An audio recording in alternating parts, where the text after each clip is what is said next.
വിമർശനം കൊണ്ട് യൂട്യൂബിൽ വീഡിയോ ഇട്ട് ഒത്തിരി ക്യാഷ് ഉണ്ടാക്കുന്ന എല്ലാവരോടും പറയാനുള്ളത്, മറ്റുള്ളവരുടെ ജീവിതത്തിൽ കൈകടത്തി അവരുടെ ജീവിതത്തിലോട്ട് എത്തി നോക്കി അവരെ വിമർശിച്ചുകൊണ്ട് നിങ്ങൾ എന്തുണ്ടാക്കിയിട്ട് എന്ത് കാര്യം, അത് പൈസ അങ്ങനെ മണി ഉണ്ടാക്കി നിങ്ങൾ ഭക്ഷണം കഴിക്കുന്നത് അത് ഒരിക്കലും നിങ്ങളുടെ ശരീരത്തിൽ പിടിക്കുകയില്ല.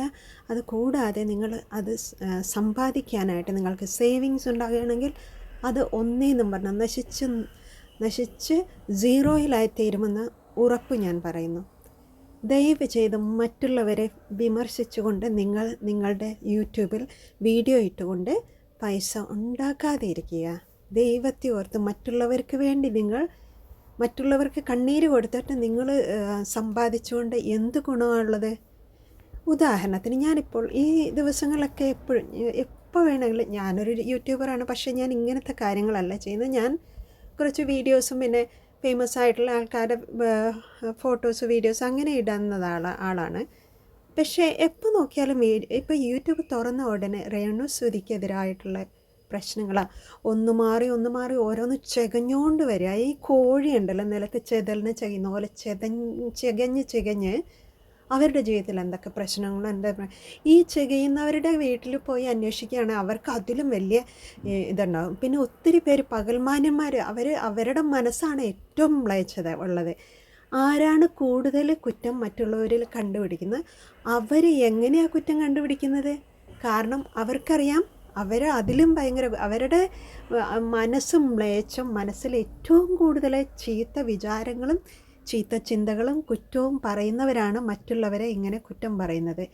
ആ രേണുസുതി എങ്ങനെയും ജീവിച്ചു പൊക്കോട്ടെ, അവരുടെ തലയിലോട്ട് കയറാനായിട്ട് എന്തിനാ പോണേ? എനിക്കറിയില്ല രേണുസുതി ആരാന്ന് പോലും അറിയില്ല. ഞാൻ ഏതോ രാജ്യത്ത് കിടക്കുന്ന, ഞാൻ അവരെ നേരിട്ട് കണ്ടിട്ടുമില്ല, അവരെ എനിക്ക് പേഴ്സണലി അറിയത്തു പോലും ഇല്ല. കൊല്ലം സുധി എന്ന് ഫേമസ് ആയിട്ടുള്ള ഒരാൾ മരിച്ചു പോയെന്നുള്ളത് ആ ആക്സിഡൻറ്റ് നടന്ന സമയത്ത് അറിയാവും. അങ്ങനെ ഒത്തിരി ഇങ്ങനെ സങ്കടപ്പെട്ടുണ്ട്, പാവം, അങ്ങനെയുള്ളൊരു നല്ലൊരു ആർട്ടിസ്റ്റ് പോയല്ലോ എന്നൊക്കെ ഉള്ള അത്. ഇപ്പം കേൾക്കുന്നു അദ്ദേഹത്തിൻ്റെ ഭാര്യയെ ഇങ്ങനെയിട്ട് ക്രൂശിക്കുക. ഇപ്പോൾ അതാ പുതുതായിട്ട് ഇന്ന് യൂട്യൂബ് തുറന്നപ്പോൾ അതാ അദ്ദേഹത്തിൻ്റെ മകനെക്കുറിച്ച് എന്തിനാണ് ഇങ്ങനെ മനുഷ്യനിങ്ങനെ മ്ലേച്ഛമാകുന്നത് മനസ്സിലാകാതെ. മറ്റുള്ളവരുടെ നേർക്ക് നീ ഒരു വിരൽ ചൂണ്ടുമ്പോൾ ബാക്കി 3 നിൻ്റെ മേലാണെന്ന് നീ ഓർക്കുക മനുഷ്യ. ഏത് വ്യക്തികളാണേലും മറ്റുള്ളവരുടെ ജീവിതത്തിൽ കൈകടത്തി അവരെ